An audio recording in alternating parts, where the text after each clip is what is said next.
should I say? Good. So, I see we have quite a few brave souls for our final show this evening. Many of you are back again. I see Anthony Lynch. Hello, Anthony. Anthony has been a very good servant of the Reapers, inviting many of yourselves. Stephanie. Hello, Stephanie. I keep hearing that you fear the Reaper, yet I seem to see you here every night. Excellent. And finally we have Stoutman. I have heard much of you, Stoutman, yet I have never seen you brave enough to visit me. Welcome. Well then, I think it is time for us to begin. Tonight, I have 3 tales of terror for you, to give you all a proper send-off on this All Hallows Eve.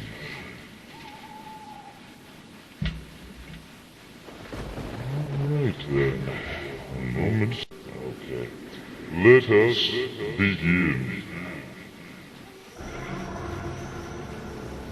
Our first tale this evening is entitled Silky.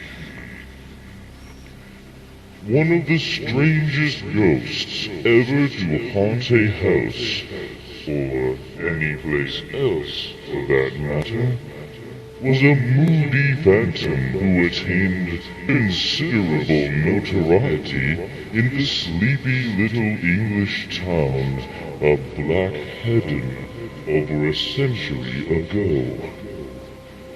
No one knew exactly who she was, or who she had been during her lifetime, or where she had lived. Over the years, she came to be known as Silky, because of the fact that when she appeared, she was dressed in a voluminous silken gown that rustled and swished as she moved. She was neither beautiful nor ugly, and she never spoke to anyone who saw her. There was one particular house in which she was seen most frequently, where she could be expected to appear at any hour after dark, sometimes emerging from a locked closet to stalk across the room and through a wall. Other times, seated in a chair, rocking, and still others walking up or down the stairs as if searching for something. What made Silky so unusual was that she did not restrict her village, and on many occasions she was met by lonely nocturnal travelers. She apparently liked to ride horseback, and when she felt the urge to do so, by her presence alone, she would terrify a horse into stopping dead in its tracks. Then she would climb upon its back, behind the rider, who later invariably described in detail the familiar rustling sound, the icy chill of her touch, and sometimes, if there was a stray shaft of moonlight, the fleeting glimpse of her pale face. Always, after she had ridden as long as she chose, she would vanish into thin air, to the utter amazement of the horsemen. For some strange reason, once she was mounted on a horse's back, its sudden terror would disappear. Silky had two special favorite outdoor places that she haunted frequently. One was a wooded glen at the bottom of a rocky crag, where she was frequently seen after dark, going through the motions of chopping wood or splitting rocks. The other spot was near where a picturesque waterfall spilled into a pond over which stood an ancient tree, I don't know why I said iron, with thick spreading limbs.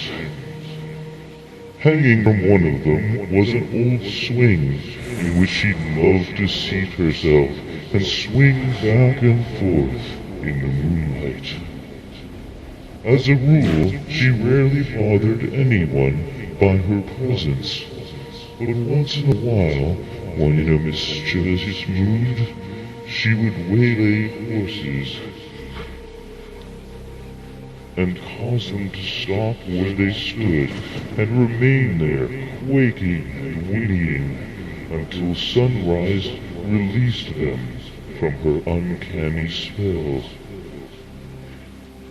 This was especially annoying when they were pulling carts or carriages, for no matter where she stopped them, they would remain there until morning, and the drivers or passengers knew that if they wanted to get home before dawn, they would have to walk.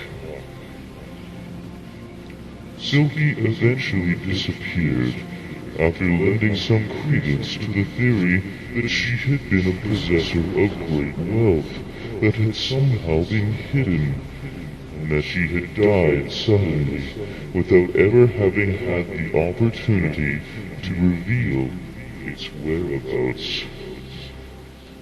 The incident that seems to be linked to her disappearance occurred late one night in the house that was her favorite haunt. It was close to midnight, and a maid who happened to be alone in a room was suddenly terrified by what she described later as a horrible grinding sound issuing from the ceiling above her. She had barely made it out the door when the plaster buckled with a terrible crash, and something shapeless, black and huge, came hurtling to the floor amidst the dust and debris. Fleeing in mortal terror, the girl began screaming hysterically, "The devil's in the house! The devil's in the house!" Her mistress, rushing out to see what the commotion was all about, tried to question the terrified servant, but all the girl could say was, "He's come through the ceiling!"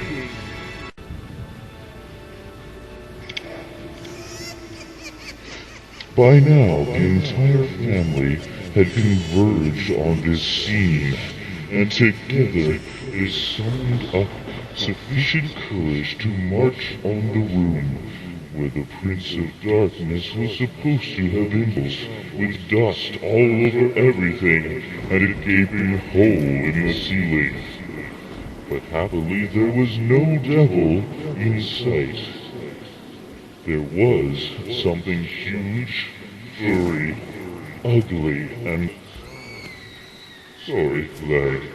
There was something huge, furry, ugly, and black on the floor. It was, however, perfectly harmless.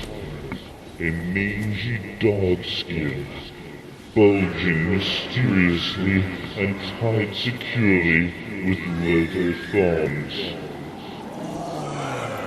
When it was cut open, a pile of gold sovereigns spilled out all over the floor, assuring the family of financial security for the rest of their lives.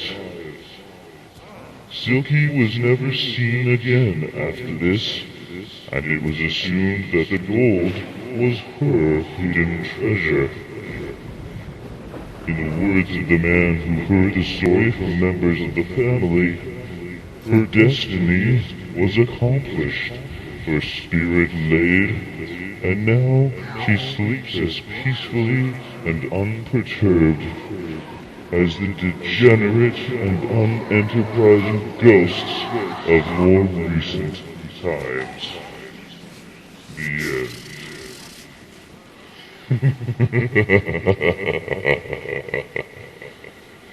Did you enjoy that, my children? Little hidden treasure tale for you? The Reaper's going to pause for a minute because it's a bit stuffy in the crypt. Just going to open a window. I'll be back in a moment.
There we go. Much better. Life in a dark crypt has been so much nicer since we got AC. Thank you for your patience, my children. Okay. Shall we continue with our second tale of the evening? Stoutman appears to have vanished into a black void. Anthony is spookily aglow and munching on something. I hope it's something moldy and rotten.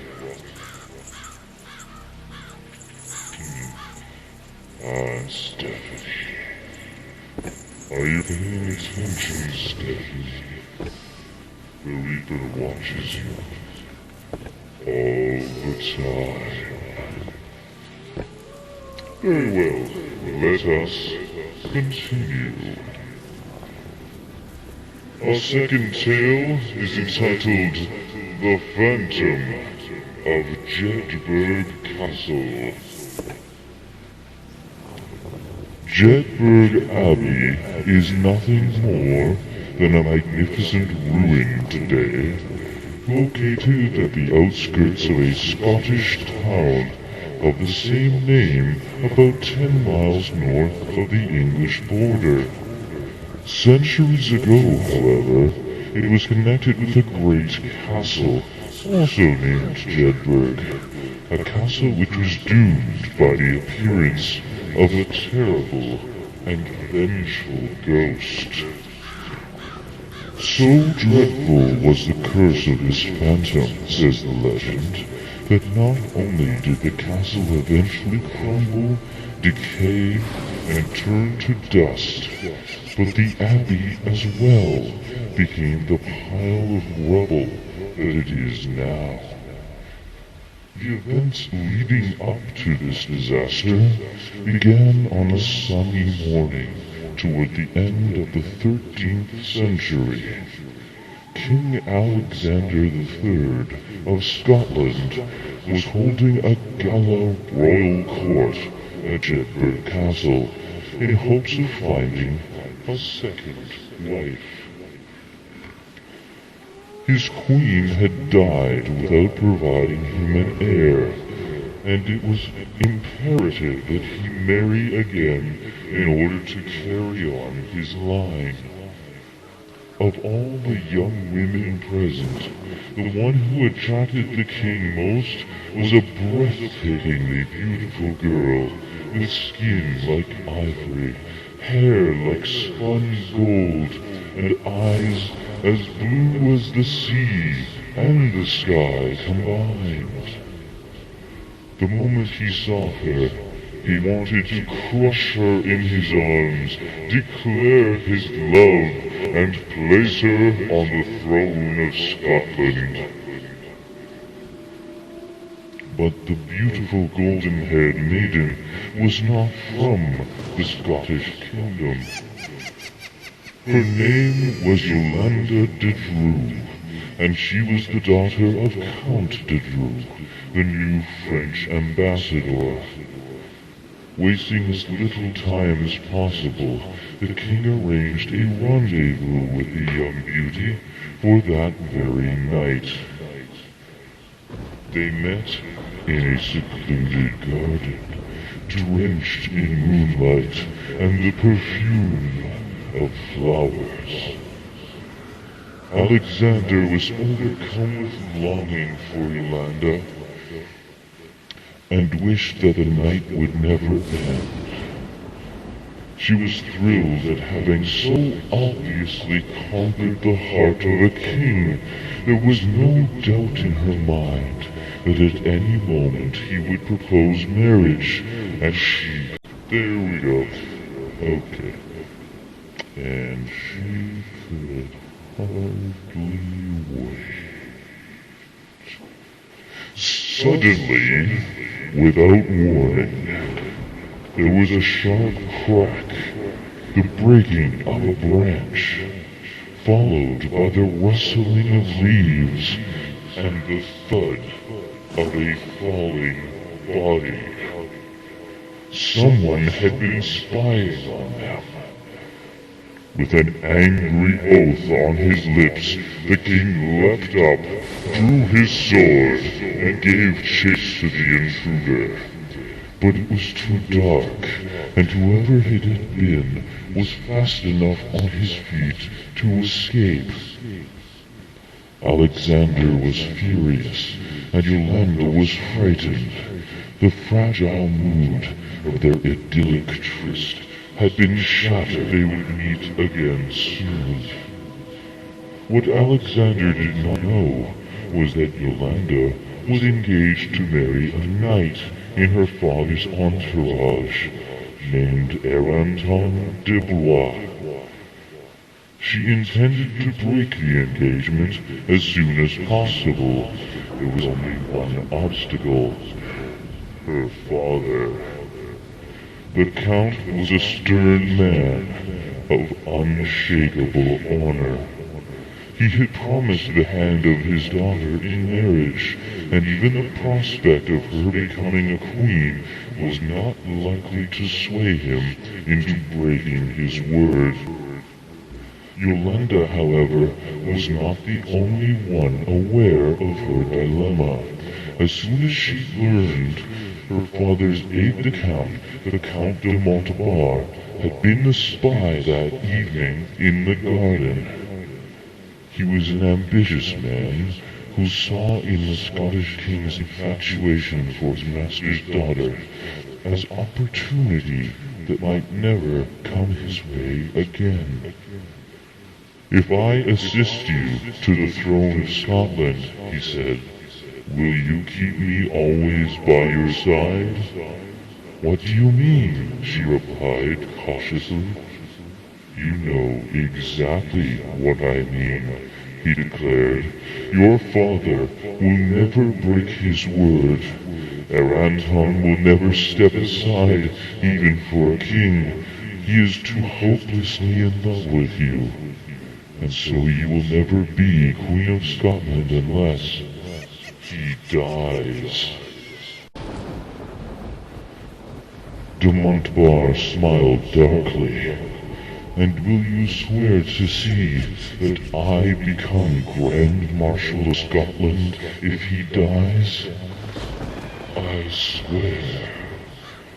So be it then. Days later, the body of Anton de Bois was found in a secluded wood. He had been treacherously stabbed in the back. The abbot of Jedburgh demanded an investigation, but nothing was done, and soon the excitement died down, to be replaced after a while by news of the impending marriage of Alexander to Yolanda. The wedding ceremony itself was held in the abbey.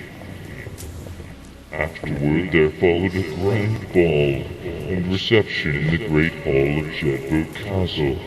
It was a gala affair attended by all the nobles of the court, along with many foreign dignitaries. There was music and dancing, mountains of food, and oceans of wine. After one of the many intermissions in the dancing, just as the music started up again, de Montbar approached Yolanda to request a dance that she had promised him. He had barely touched her arm when the music suddenly trailed off in a string of discordant notes. The laughter and gaiety of the crowd was transformed into screams and gasps of horror. Then silence. All eyes were fixed on a figure that had silently entered the great hall and strode solemnly toward the dais at its head. It was a tall, armor-clad figure wrapped in a torn and blood-stained cloak. It made not a sound, and where it had walked, there were bloody footprints. Finally, it turned and faced the assembled crowd. There were bloodstains on the armor. It raised the visor of the helmet to reveal the hideous features of a decaying corpse. A wave of gasps arose. De Montbar, however, was even more horrified than the others, for he recognized at once the face of the man he had killed. With a shriek, he collapsed to the floor in a heap. "Who are you?" demanded the king. "Ask that of her," replied the figure in a sepulchral voice. "My curse be on you and on her. The curse of the assassin's victim, treacherously ambushed and foully slain. Hear me well, O unhappy king. Ere 3 months pass, they will sing masses for your soul in Jedburgh Abbey, and she will be left a widow. She will suffer the hatred by him. He pointed a bony finger at the monk bar, who lay on the floor, writhing and foaming at the mouth like a mad dog.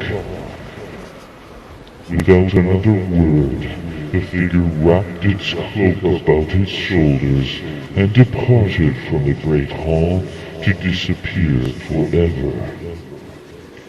The curse was fulfilled to the letter. Alexander died after a fall from his horse.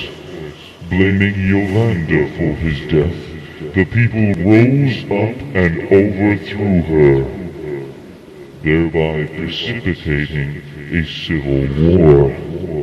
De Montbar remained by her side, half paralyzed by his stroke, until he died of a guilty conscience, and Yolanda fell into poverty and obscurity, dying some years later after having been erased from the memory of the people she once ruled.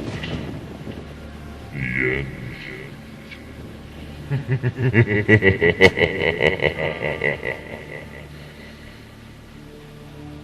Ah, yes. The fate of the backstabber is never a pretty one. I know. I've escorted many of them to the other side. The Reaper's going to take another brief breather, then I will return for our final tale of the evening, and in fact, our final tale of the year.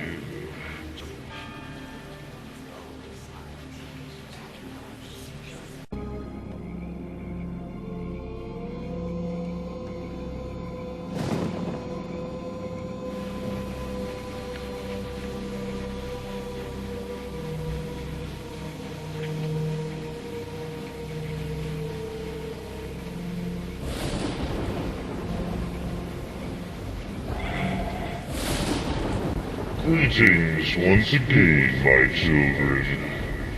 I commend your bravery. The Reaper is impressed. Soundman has apparently passed out from fear.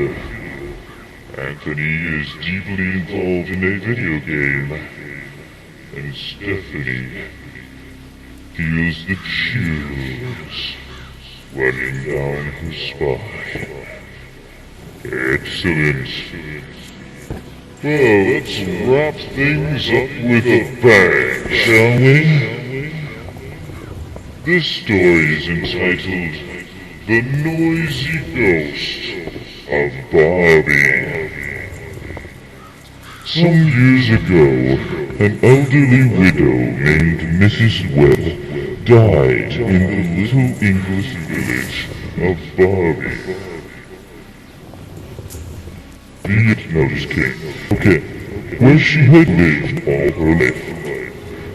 Although she was chiefly remembered for her penny-pinching ways, she left nothing to speak of. Although she was chiefly remembered for what property she had owned, she left to her nephew, Hart. Mr. Hart had a house of his own, so he decided to rent the one that had belonged to his late aunt. What he did not know was strange things had begun taking place in the house about a month after Mrs. Webb's funeral. According to Mrs. Holding, who lived next door, terrifying sounds began to erupt in the night. There were crashes and bumps, bangs on the walls, and the ponderous sounds of heavy furniture being dragged across the floors. It made no sense because all the furniture had been removed from the house and it was empty. Nevertheless, every morning at about 2 a.m., the sound... oh, sorry, a bit dusty in the crypt. Every morning at about 2 a.m., the sounds troubled the sleep of the whole England.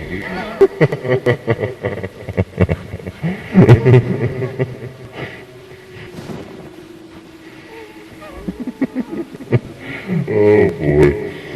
Reaper's getting a bit punchy here, kids. Okay. Here we go. The matter came to a head when a family named Appleton moved into the web house. Fucking hell. It's your fault, Phil. Quit making those faces at me. Trying to be scary here. Jeez Louise. Okay, good. Okay, they were awakened in the middle of the night by crashes and bangs, thumps and bumps, and even more alarming, disembodied moans and groans. One night the Appletons were awakened by the screams of their 10-year-old daughter, who cried out, "Mommy, Daddy, the woman sitting by my bed, she's shaking her head at me." Though the parent could see nothing, they had present mind enough to ask the child to describe the woman. And when they repeated the description to their neighbors, they were told that it fit the late Mrs. Webb to a T. The Appletons came to know the apparition quite well, because it appeared to the little girl for 7 nights in a row. Not long after this, while Mr. Appleton was away on business, Mrs. Appleton's mother came to stay. She too saw the ghost that had appeared to her granddaughter, and was able to describe the figure down to the last detail. So I'm just going to backtrack a moment here. Instead of cowering in fear, the ladies followed the balls of light and reported later that they seemed to disappear after leading to a trap door that opened into the attic. The following day, they discussed the matter thoroughly and came to the conclusion that perhaps the haunting, or they were convinced that this is what they were experiencing, was related to something that might be hidden in the attic. The owner, Mr. Hart, was now called, and in a group they went up to investigate. It was dark and cluttered, musty and dusty, but finally they found an old bag, which was stuffed with gold and paper money, as well as deeds to considerable property. Naturally, everyone was considerably relieved at the discovery, for they assumed that it meant the end of the hauntings. Mr. Hart was especially delighted, for the hoard made him a very wealthy man. But the nightly noises and the appearances of the ghost did not cease. But at length Mr. Hart discovered that his aunt had died, leaving several unpaid debts. He immediately paid them, and from that day on, the house was free of its ghost. She could rest now, knowing that her final earthly obligations had at last been fulfilled. The end.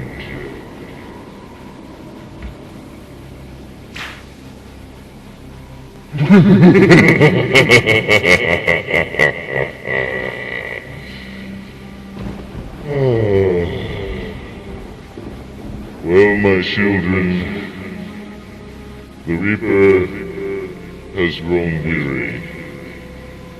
When you have my job, it's not that easy to find free time to tell some spooky stories, but I do appreciate you all stopping by, and rest assured that the Reaper will return, perhaps sooner than you think.